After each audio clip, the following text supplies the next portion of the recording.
महाराष्ट्रातील एक पवित्र आणि दिव्य भूमी, जेथे दत्तावताराने घेतला जन्म, जेथे आजही भक्तांना जाणवतो अद्भुत आध्यात्मिक अनुभव, हे आहे श्री क्षेत्र कारंजा लाड.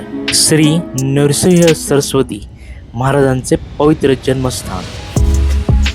त्यांच्या निवासामुळेच कारंजा हे दत्त सांप्रदायिकांचे तीर्थक्षेत्र बनले.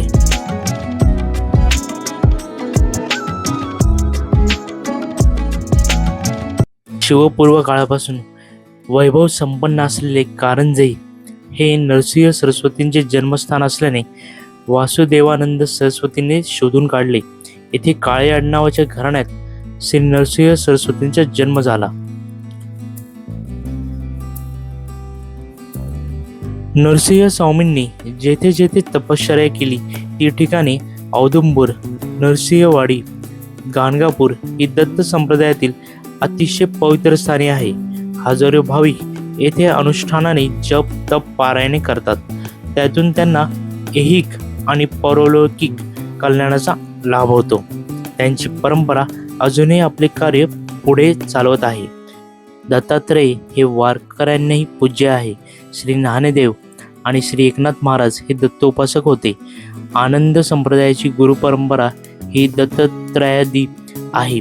चैतन्य संप्रदायाची गुरु परंपरा राघव, चैतन्य, केशव, बाबाजी, संत तुकाराम अशी आहे. या परंपरेतील राघव चैतन्याने दत्ताची उपासना केली होती. मुस्लिम या देवतांचा निर्देश शाह फकीर म्हणून होतो. या मंदिराच्या प्रवेशद्वारातून आत पाऊल टाकताच मन शांत होतं आणि भक्तीची ऊर्जा प्रत्येक क्षणी जाणवू लागते. इथल्या प्रत्येक कोपऱ्यात दडली आहे इतिहास, श्रद्धा आणि चमत्कारांची अनोखी कहाणी. चला तर मग अनुभव घेऊया या दिव्य स्थळाचा आणि जाणून घेऊया श्री नरसिंह सरस्वती महाराजांच्या जन्मभूमीची संपूर्ण कथा.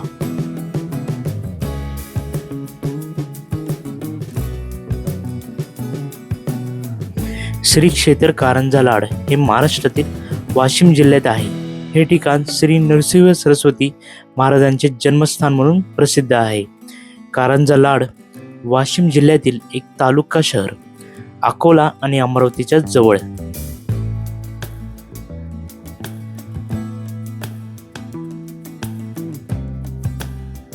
ही फक्त एक जागा नाही, ही आहे एक दिव्य शक्तीचा अनुभूती, जेथे स्वतः दत्तावताराने घेतला जन्म.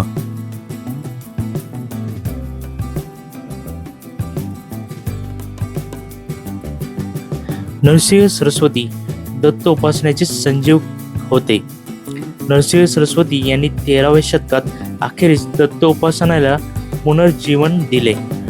नरसिंह सरस्वती इसवी सन 1378 ते 1459 हे श्रीपाद वल्लभ यांच्यानंतरचे दत्तात्रयांचे दुसरे पूर्ण अवतार मानले जातात. नरसोबाची वाडी, औदुंबर व गाणगापूर येथे त्यांच्या पादुका असून लाखो भक्त सेवेसाठी तेथे जातात. वाशिम जिल्ह्यातील कारंजा लाड या गावी अंबा भवानी आणि माधव यांच्या पोटी नरसिंह सरस्वतींचा जन्म घेतला. त्यांचे मूळ नाव शालग्राम देवमाधव काळे, परंतु त्यांना नरहरी नावानेच ओळखले जाई. श्रीपाद श्री वल्लभ हे ब्रह्मचारी होते व नरसिंह सरस्वती हे संन्यासी होते. गुरुचरित्र या दत्त संप्रदायातील प्रासादिक ग्रंथामध्ये नरसिंह सरस्वती महाराजांच्या जीवनकार्याचे आणि लीलांचे वर्णन केले आहे. हा ग्रंथ दत्तभक्तांचा वेद मानला जातो. श्री नरसिंह सरस्वतींनी श्रीपाद वल्लभांचेच कार्य पुढे चालवले आणि दत्तभक्तीचा विस्तार केला. त्यांना दीर्घायुष्य लाभले. संपूर्ण भारतामध्ये त्यांनी संचार केला. त्यांच्या भोवती मोठा शिष्यवर्ग तयार झाला. त्यांचे प्रमुख 7 शिष्य होते: माधव सरस्वती, कृष्ण सरस्वती, बाळकृष्ण सरस्वती, उपेंद्र सरस्वती, सदानंद सरस्वती, ज्ञानज्योती सरस्वती आणि सिद्ध सरस्वती.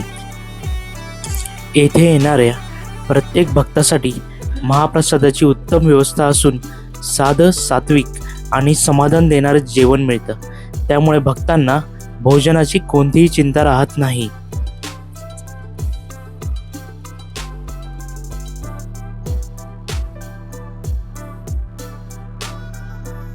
नरसिंह सरस्वतींमुळे महाराष्ट्रात दत्त संप्रदायाचा मोठा प्रसार झाला. गुरुचरित्रातील एक कथा पुढील प्रमाणे. श्री नरसिंह सरस्वतींना जन्मत ओंकाराचा उच्चार केला, परंतु त्याशिवाय एकही शब्द बोलत नसत. अशीच 7 वर्षे गेली. त्यांनी आपले उपनयन करावे असे मातापित्यांना सुचवले. उपनयन होताच त्यांच्या मुखातून वेदवाणी बाहेर पडू लागली. तेव्हा सगळ्यांनीच खात्री झाली की हा बालक अवतारी पुरुष आहे. वयाच्या 8व्या वर्षी मातापित्यांचे आशीर्वाद घेऊन ते बद्री केदारला गेले. वाटेत काशी मुक्कामी त्यांची गाठ कृष्ण सरस्वती या वृद्ध संन्याशाशी पडली. कृष्ण सरस्वतींनी नरहरीला मठ परंपरेप्रमाणे संन्यास दीक्षा दिली. उत्तरेत शिक्षण पूर्ण केल्यावर नरसिंह सरस्वती दक्षिणेस प्रथम कारंजा येथे आले. मातापित्यांना भेटले. त्यानंतर ते त्र्यंबकेश्वर, नाशिक, परळी वैजनाथ, औदुंबर, अमरापूर या गावी राहिले. अमरापूर हे गाव कृष्णा पंचगंगा संगमावर आहे. तेथे नरसिंह सरस्वती 12 वर्ष राहिले. त्यांच्या या गावाच्या प्रदीर्घ निवासामुळेच या गावाला नरसोबाची वाडी हे नाव प्राप्त झाले.